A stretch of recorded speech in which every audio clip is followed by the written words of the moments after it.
अस्सलाम वालेकुम नाजरीन, मेरा नाम सैयद हमज़ा अल इब्रार है। आज की जो ताज़ा तरीन अपडेट्स हैं वो बहुत ही धमाकेदार हैं, क्योंकि फ़लस्तीन की रियासत को तस्लीम करने के लिए ब्रिटिश, कनाडा और ऑस्ट्रेलियन स्टेट ने एक अलायंस क्रिएट किया है और उन्होंने कहा है कि अगर यूएन जनरल असम्बली में फ़लस्तीन को एक आज़ाद रियासत तस्लीम नहीं किया जाता तो हम फ़लस्तीन को एक आज़ाद रियासत तस्लीम कर लेंगे। जी हाँ, आपने बिल्कुल दुरुस्त सुना है, फ़लस्तीन को आज़ाद रियासत तस्लीम कर लिया जाएगा।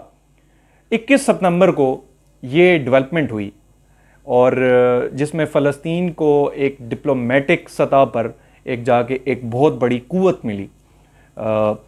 जो कुछ स्टेट्स हैं, जिस तरह पहले हम फ्रांस की बात कर लेते हैं, फ्रांस ने पहले ही फ़लस्तीन को आज़ाद रियासत तस्लीम कर लिया था।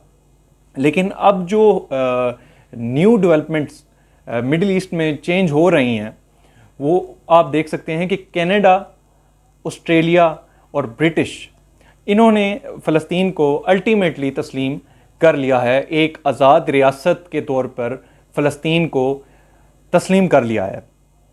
उसके बाद जो इम्पोर्टेंट ख़बरें हैं उन पर जाने से पहले मैं आपसे गुजारिश करूंगा कि मेरे चैनल को सब्सक्राइब कर दीजिए और बेल आइकन का बटन दबा दीजिए और मुझे शुक्रिया कहने का मौका ज़रूर दीजिएगा।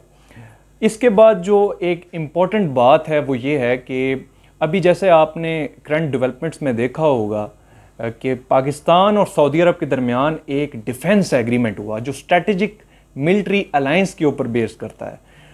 उसके बाद से लेकर इसराइल की कांपें टांगने लग गई।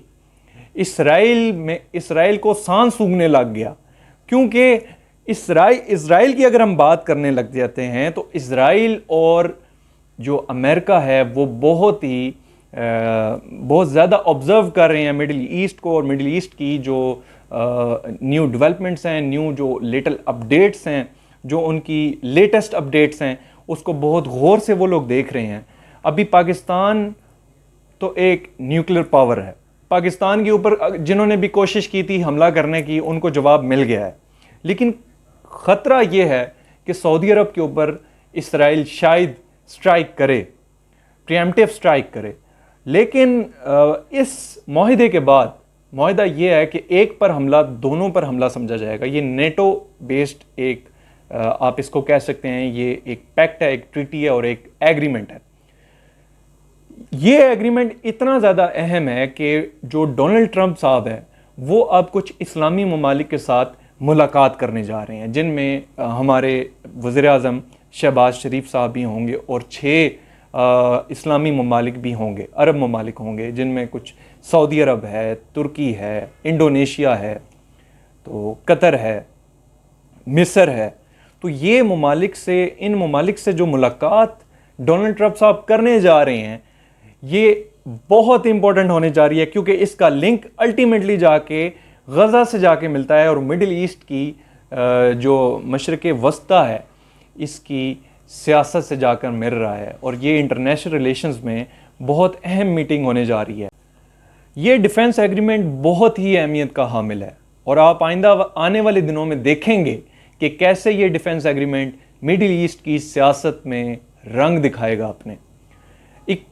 21 सितंबर का ये वाक़या है जब कुछ ममालिक ने फ़लस्तीन को डिप्लोमेटिक सपोर्ट देने का इरादा किया, यानी कि फ़लस्तीन को एक आज़ाद रियासत तस्लीम करने का इरादा किया, डिसीजन लिया।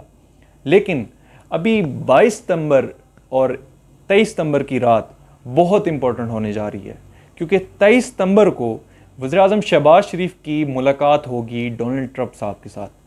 और जो इब्तदाई मालूमात आ रही हैं सोर्सेज से वो ये हैं कि कुछ 6 अरब ममालिक भी उस मुलाकात में शामिल होंगे।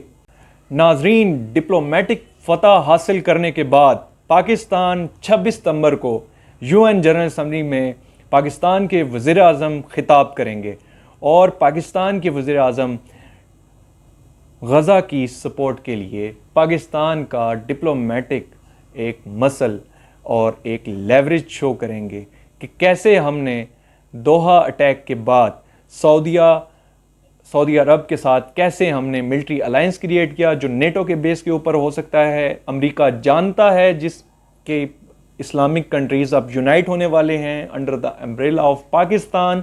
तो ये बहुत बड़ा ब्रेक थ्रू और बहुत बड़ी डेवलपमेंट होने वाली है। तो नाजरीन, अगर आपने मेरे चैनल को सब्सक्राइब नहीं किया तो मेरे चैनल को सब्सक्राइब कर दीजिए और आइंदा आने वाली अपडेट्स के लिए रेडी रहिए। अस्सलाम वालेकुम।